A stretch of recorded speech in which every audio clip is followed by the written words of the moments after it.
ওনার বয়স হচ্ছে নিয়ার 70। প্রথম 3 বছর আগে বাবা অনেক সুস্থ ছিলেন একদম। উনি আমার সাথে, আমার একটা ব্যবসা আছে মুদিখানার দোকান, তার দোকান ফোকান আমি আর বাবা মিলে চালাতাম। তো ওনার হঠাৎ করে ওর কাশি শুরু হয়েছে। আমরা এমনি মেডিসিন থেকে, ডক্টর থেকে লিখে একটা ওষুধ খাইয়েছিলাম, কাশির ওষুধ। তো কাশিটা কম ছিল না, কাশিটা একটু বেশি বেড়ে যাচ্ছিল। তো বাড়তে হঠাৎ করে একদম কাপ থেকে কিছুটা অল্প একটা 1 ফোঁটা মতো রক্ত বেরিয়েছিল, কাপ থেকে বেরিয়েছে। আমরা সঙ্গে সঙ্গে আমরা ডাক্তারের কাছে গেলাম। উনি বলছেন যে ঠিক আছে, আমি কিছু পরীক্ষা করাচ্ছি। ওনারা রিপোর্ট করার পরে বলছেন যে লাংসে কিছু প্রবলেম আছে, সেটা গিয়ে আপনি ভালো অঙ্কোলজি বা কারোর কাছে গিয়ে দেখান। তো ওনারা প্রথমে যখন অঙ্কোলজি বললেন, তখন আমরা ওখান থেকে ডিসিশন নিলাম যে আমরা হাজরাতে গিয়ে দেখাই। তখন ওখানে টেস্ট করলাম, পিটি স্ক্যান করার পরে ওনারা বলছেন যে স্টেজ 4 ধরা পড়েছে লাংসে একটু, আপনাদের আর একটা টেস্ট হবে। উনি আর একটা টেস্ট করেছেন, করার পরে বলছে যে আপনাদের কেমো চলবে না, একটা ট্যাবলেট আছে যেটা এটা ওনার জন্য ওরাল কেমো হিসাবে চালাতে হবে, প্রত্যেকদিন একটা করে খাওয়াতে হবে। লাস্ট 2.5 বছর থেকে আমি ওনাকে খাইয়ে রেখেছি, কোনো সিমটম ছিল না। হঠাৎ করে উনি একদিন এত স্ট্রেস নিয়েছেন, বাড়িতে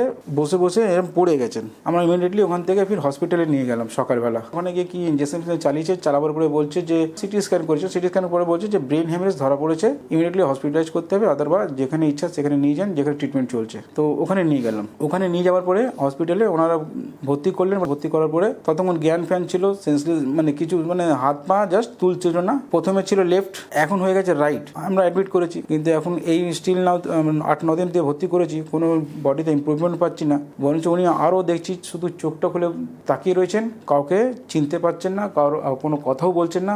আগে রাইট হ্যান্ড তুলছিল 2 দিন আগে, কাল থেকে ওটাও তুলছেন না, পাটাও তুলছেন না, দুদিকে পুরো বডিটা মানে একদম কি বলবো, জাস্ট শুধু নিঃশ্বাস চলছে আর জাস্ট চোখটা এরকম করে তাকান। যদি আমরা বডিটাকে নড়াই তখন চোখটা খুলে এরকম করে উপরের দিকে তাকান, বেসা না, কোনো সাউন্ড না, কোনো কিচ্ছু নেই, কোনো কাউকে চেনা যাচ্ছে না। চিন নাও এখন ওনাকে একটু বডিতে অক্সিজেন কমেছে, যেহেতু অক্সিজেন ওনারা চালাচ্ছেন, উনি এখন ওখানেই অ্যাডমিট রয়েছেন। এই কথা বলে হসপিটাল থেকে আমি যখন যাচ্ছি, তখন আমাকে অনেকজন বলছিল যে আয়ুর্বেদিক দেখাও, কিন্তু আমি একা মানুষ, তো আমি কোন দিকে ছুটবো? ব্যবসা করবো না বাবার জন্য মাসে গেলে 16,000 টাকা ক্যাপসুলের দাম লাগতো, ইনকাম করবো না করবো, খুব অসুবিধায় ছিলাম।